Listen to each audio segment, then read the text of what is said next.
Welcome back to another episode of We Talking About. Today we're talking about the episode 6 of the Santa Clarita Diet. Even better than the last one. They don't keep getting better. Did you say they don't or they will? No. I think this is better than the last one. I mean, it's leveled off. I like, It's pretty probably much as good as episode 4, maybe, something like that. It's good. Endings are what keep. When I say better, I mean I like what makes me want to see the next episode, and I want to see the next episode worse than I wanted to see this episode from the following episode, and so on and so forth. I do like where it's going. I will definitely echo that. So like kind of what I predicted all along is that guy has to die. Okay. And not to get ahead of myself, but you can go all the way to the end. We'll just work our way back. This episode ends with our boy smacking that dick cop in the face with a shovel. Smacking that dick cop in the face with a shovel. No, it's he has a little falling down moment. He's been pushed so far. He's like, fuck you. His breaking point. You Guy's can only like, call a man a you're my bitch so bitch. much. Yeah, because that's what you're good at. After several episodes of like, well, you do what you're good at, I'll do what I'm good at. I'm valuable though too, right? Feeling like the bitch. Now he calls him bitch to his face. It's shovel time. No, and you'll finally get that moment where he gets to go back to his wife and go, all right, I fucked up. I killed the cop. Yeah, after the whole thing of, honey, like, no, like he's connected to us. We can't. Oh my god. Oh my god. Oh my god. Yeah, it's gonna be great. But in the end, him being dead, I don't think it will be an issue because you'll have the stepson happier. No dick cop in his life. Do you think he's dead? I'm not sure if he's dead. I don't think he's dead currently. I mean, it would make sense for him to then die, but I don't really know what they're going to do with that. Well, right? At the very least, you can't leave the body just sitting there. Yeah. So he has to do something with it. So whether he's dead or not, he's going to go somewhere and be tied up and probably die then. That's crazy. Or if they trust him enough to threaten him with an ultimatum of like, we're going to kill you if you don't do what we're saying. But like then he's proved himself untrustworthy and unloyal. You know, such a dick. So he has to die. Yeah, but then like they will investigate the death of this dick right next door, and how will they get away with it or whatever, right? Are they a suspect in any way? I mean, I don't know. I think that's how you get away with it. Your fingerprints on the shovel. I was his neighbor. I've shared a shovel many times. That's my shovel. He hadn't given it back. Yeah. Okay. But then there's also this like potential. Maybe the shovel hit didn't kill him, but spoilers. There's a flashbang in the ground. I don't know what kind of like touching you concussive blast that might have, if any. Might have shattered his pelvis. Or his like heart, not. which was laying right on top of it. I feel like it was more of the like when like the smoke or whatever came out. It looked kind of like he had done some weird fart thing or something. So I thought it was more by his ass. That's just where the smaller your back leads. Was following the channel. You know. I don't know. But let's go back to where this all began. So last episode ends off. He gives him another person he has to kill. Right. You know, and this episode he says something like, because like Timothy Olyphant's like, I don't want to do that again, and then he's like, you have to do it again. I have 2 bodies on you now. Like you can't do that, and then it sort of like clicks where it's like, oh, this will just happen forever. Pretty much. Maybe it does work out, and you know, Sheila's like.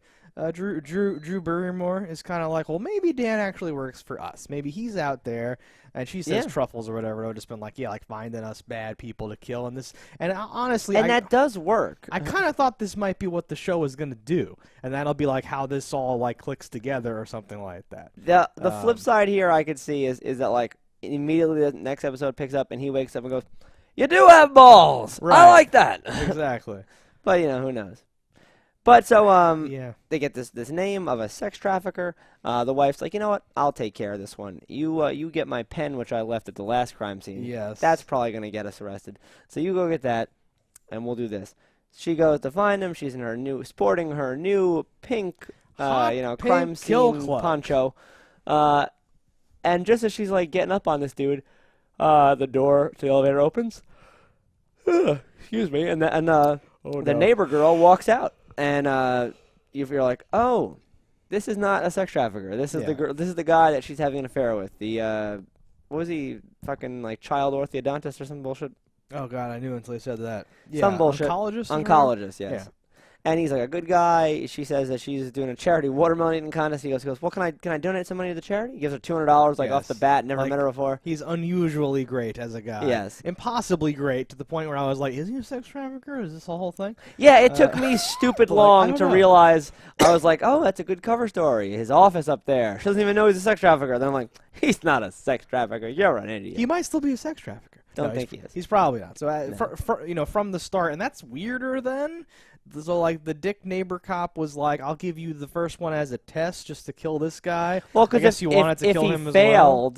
he failed, it would, okay, he tried to kill some random guy in the whatevers. And it was fine. This one, if he were to fail, it would be like, there's a connection. You're my neighbor, blah, blah, blah, blah. Like, and he would say, like, that guy made me do it. And then everybody would come back to him. Right, so we had to test him to make sure that he could just whack a dude, off a dude, Whack off a dude, yeah. Whack off a dude. And now he's sicking him on the person cheating with his exactly. Yeah.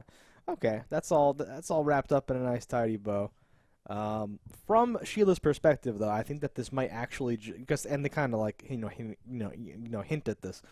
Like when they've tried to do this alone, like not as a team, so it doesn't work. Like the husband, like buddied up to like the one person they were going to kill, and it didn't work. Then now, for her, even though this one was different, I think she'll feel like, well, if he was there together, we could have gotten this done. I wouldn't hesitate. It would have been over. In fairness, when they teamed up, it didn't work either. So it just never works. It just never works. Yes, good. I think that this will make her want to team up again, though, and she was talking about that. Well, I think in this, it wasn't that it didn't work. It was that she almost killed an innocent man. Okay, good. That's how I took it. It'll be she will take this as like this should not be how I do this. I need your conscience because I don't have one. Yes, because I am uncontrollable. Yeah. Uncontrollable. Joel this whole time off is having his own adventure. Sure. Though he's gone to retrieve that pen from Loki's house. Goes to the apartment. Some of Loki's friends or associates show up. Yep. And do not let him leave. He ends up having a nice. He's looking for the pen. He gets scared by the snake. Yeah. And they find him on the couch. Right. No, there's a lot of banter and like humorous stuff about disrespecting a man's couch, a man's furniture. That's baby. She was a rescue. She's been through a lot already, man. Stop it. No, it's pretty nice. And then some other dude comes. I guess he's like the head of their leader, their organization. And he's like, oh, okay. She says you're cool. You're cool. Really? No. And he just punches him in the face. I really liked, who are you? Joel! Like his thing of like, don't say your name, fuck. Yeah. And then later he's going to leave and he's like, hey, Joel. And he goes, what? Like, fuck. Yeah. Like, shit like that has been really fucking, and his whole, he was talking to the girl. She's like high and stuff. And he's giving her like relationship advice and all those things. You want half a Molly? Like, Joel says you a bitch and you should treat me better. Yeah, she hyperbolic as fuck. All that stuff. That would be the little sit-ubu sit on this, I think. No, and like that's all good. They're on the adventures. He does get the pen. Each of them alone learns and thinks more about life and what the fuck's happening or whatever. I dig that shit. That's fine. The kids get together. At they're having a barbecue at the neighbor's house. They ditch to be alone together. She feels bad about rejecting him. Eric Wan Kenobi. Yeah, she wants to go play with some flashbangs in the desert. Set him off. Drops it. It goes underneath a shelving unit. She goes to get it out. Pokes the wall. The wall opens, and they find that this dude's he's a dirtbag. He's got drugs and cash and bullshit. So they take $1,000. And she wants to spend it on him because, she feels bad and everything. Yeah, go back to the comic shop. He's like, why don't you get this to make you happy, whatever. Kevin Bacon's hat from Tremors. My God. And then he wears it. I'm so glad that they got that because both of us were like, hat from Tremors. I can't believe that local comic shop had Kevin Bacon's hat from Tremors. Well, in its defense, it's not real. Oh. So it has a lot of things. What do you mean, that comic book shop? Yeah. Well, yeah, but it's weird. No, Kevin Bacon never wore a hat. I was going to say, are you saying it's a replica hat? Are you saying they're lying? Yeah. No, it's good times. No, it's certainly plausible that stores have things because, and there's everything a has to lot be of hats right? in movies. I'm sure there was not just one. There's like the hero hat and the extra hat and the blah blah hat. And that's a very special hat to me, though. I'm sure. Tremors is great. No, it's and they're bonding more, and that's cool, and scampering around on their like adventures.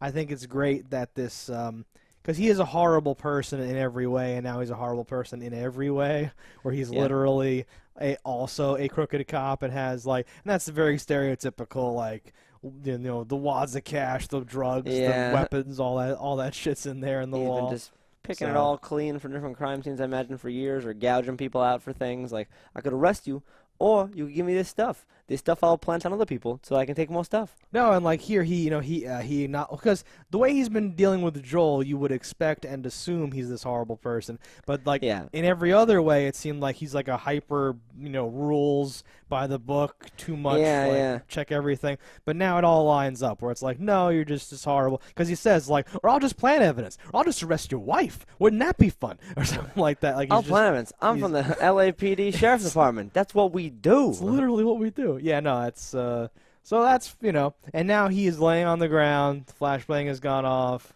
Yeah. He's been hit in the face with a shovel, and we really need to know what happens next. Very curious.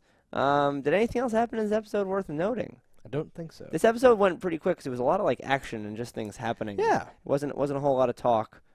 But yeah, definitely. I think we did it justice though. There's this cool structure now where Joel and Sheila are going to want to be teaming up, and they have a very pressing thing that needs their attention immediately. Yeah. We're gonna see. I did want something where he ends up just leaving the body there, and the kids think that their flashbang like killed him. It would but be I so can't weird. see that happening. It would be so weird to have the flashbang there just for that weird like smoke coming out of your butt joke. Like I would think that's for the thing that you're saying or something similar like that. Yeah. Like the kids like rush out right now, but like it would be weird. How do you explain it? He would have to walk away long enough for them to find the body and then call the cops. We were just trying to prank. Oh God, we killed him. I'm so sorry. Like it's weird. Completely plausible, and it gets them off the hook for the weird murder and all that stuff. Yeah. Well, we'll see. Yeah. All right, on to episode 7. Until next time, guys. Don't die in a fire.